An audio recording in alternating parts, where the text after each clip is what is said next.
Guten Morgen. Es ist 6 in der Früh, 20 nach 6 sind wir gehen schon frühstücken. Danach haben wir die Hafenrundfahrt.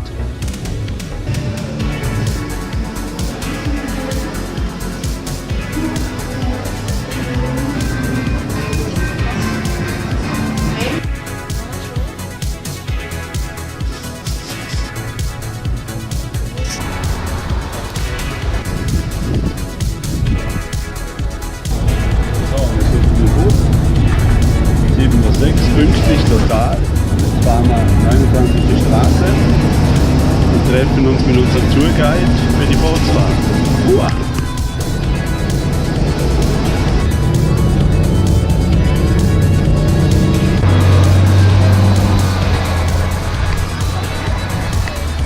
So, jetzt haben wir 29. Straße, Hochsitz. Jetzt gehen wir mal da rauf.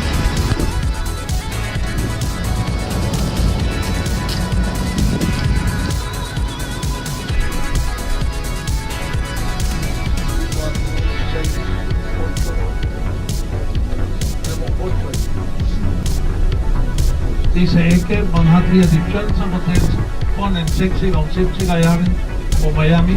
Das Hotel Fontainebleau Hilton, das Hotel Ribeiro, das Hotel Alexander, das Hotel Graffiti.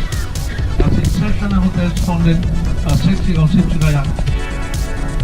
Und wir werden dann das Haus von Kevin, von der Modedesigner Gianni Versace, werden wir sehen, wenn wir jetzt Ocean Drive erreichen. Manche mögen heiß.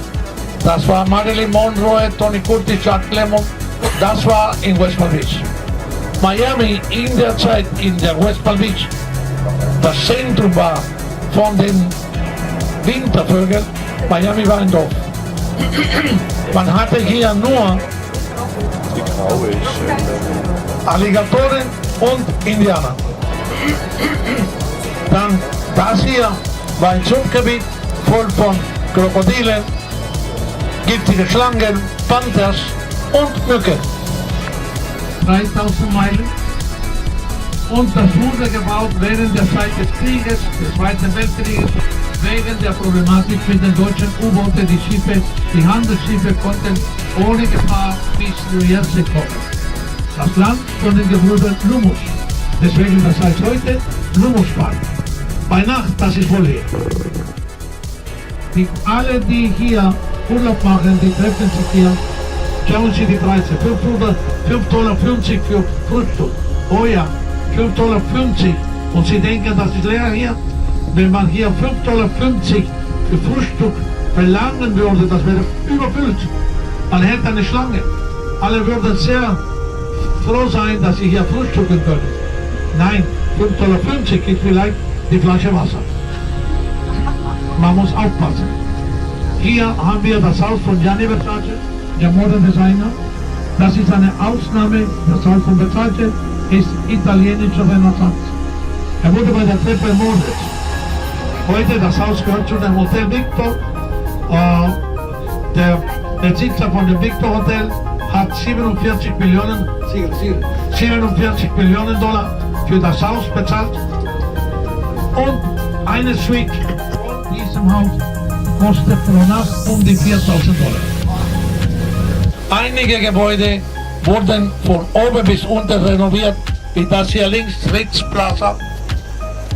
Das ist eine Glückssache und eine Geldsache.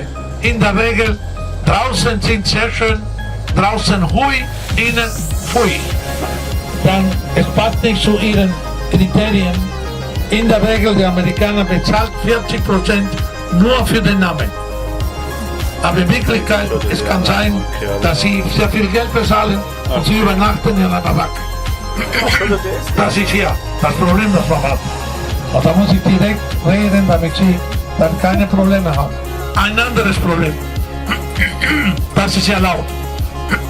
Ich kann garantieren, dass wenn Sie hier ein Zimmer haben, Sie werden die ganze Nacht im Zimmer tanzen können, aber nicht schlafen.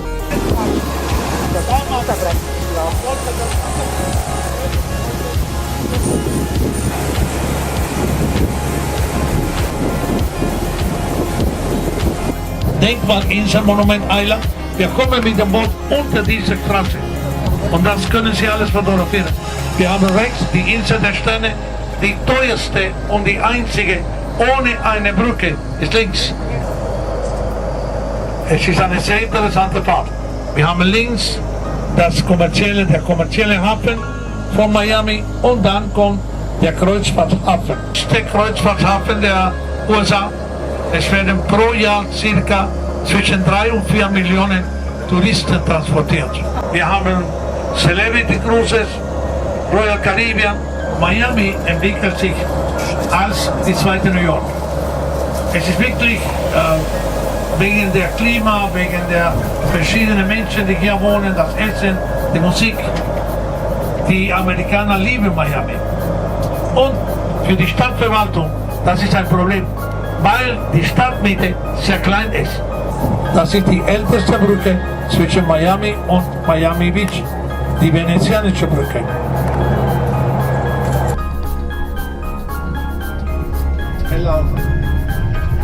Wir machen hier Pause, hier Fotostopp.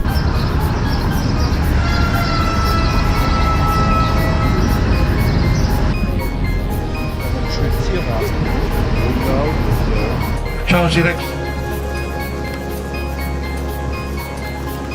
Sie müssen die Wartungskosten von den ganzen Gebäuden übernehmen. Und das heißt, nachdem Sie von Coragevos, die Statue ist die Statue von George Merritt. George Merritt ist der Architekt, der dieses Viertel gebaut hat. Yes.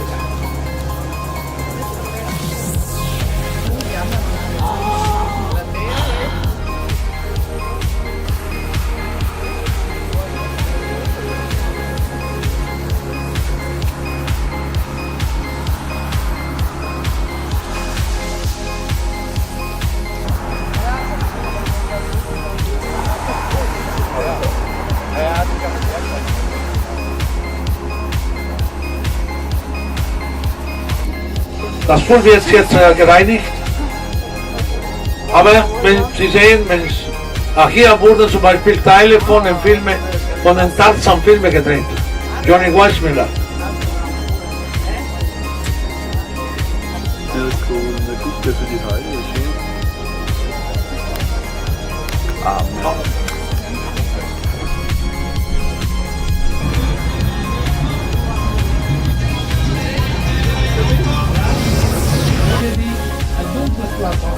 Die sind teuer, die sind stärker. Aber natürlich nicht, das sind verboten. Ja. Genau so. Das sind kubanische Zigarren, aber nicht von Kuba. Das ist aber genau. Und Sie können, wenn Sie wollen, nur eine kaufen. Hier haben Sie 2.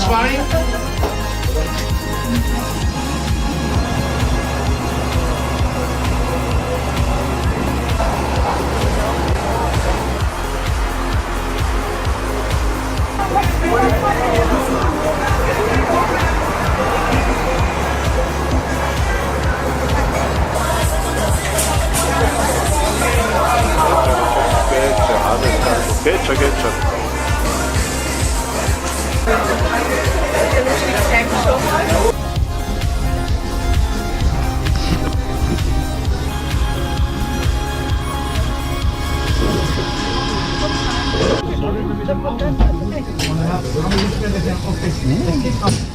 Boah, der ist gut.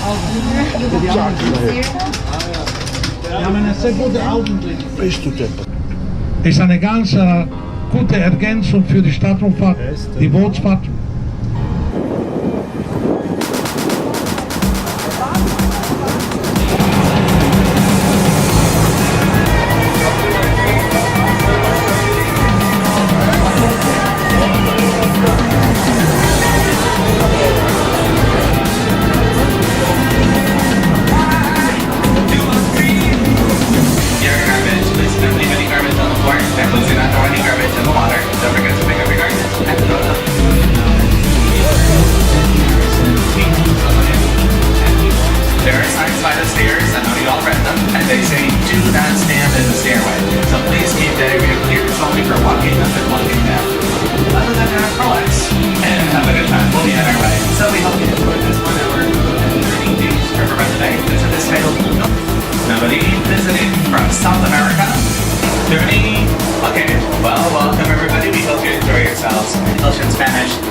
because Miami's like a local city. I don't have really bad news. Let me just grab my remote control so I can hit the SAP button. You know what? Tengo tientos las dos ventanas o el primer piso solamente.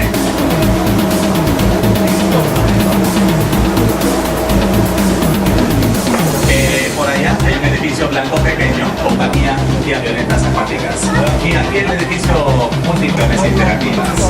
Speaking of, he's called Jungle Island. It's famous for its art and for being home to some of the world's most rare and exotic wins and prizes. Okay, who wants to go there? Vamos a juego porque yo les pasará por la luz hasta que los mayores de 21 años que quieran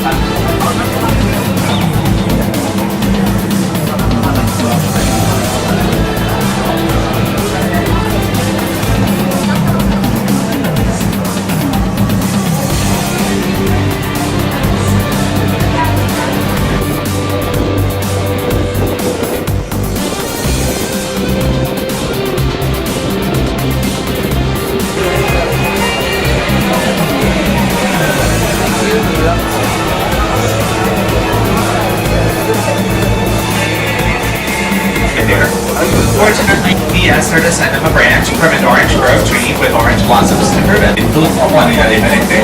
Esas son prosperidad, ser pionero, industria y educación. Como ese es un viaje de historia. Sí, podemos ver televisión, podemos ver Camavisión, full of tourists, full of economy, full of industry. We were the metropolis of Florida. Al Capone. This property was built in 1920 por 15 millones. Sus guardaespaldas y choferes vivieron en la casa del frente. Cali's próxima parada, Isla Star.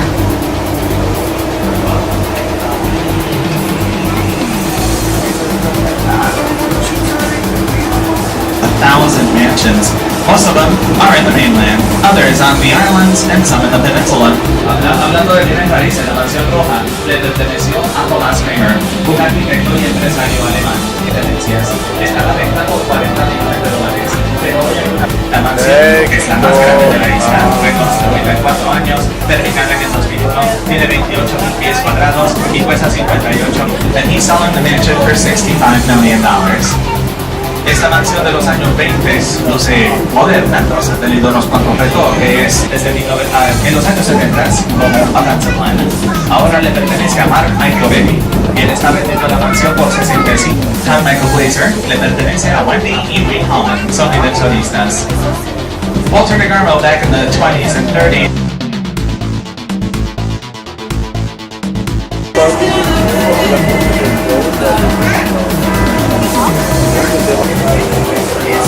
Puta carajo, This channel called Government Cut. That way the cruise ships and cargo ships could come straight in and out of the old port.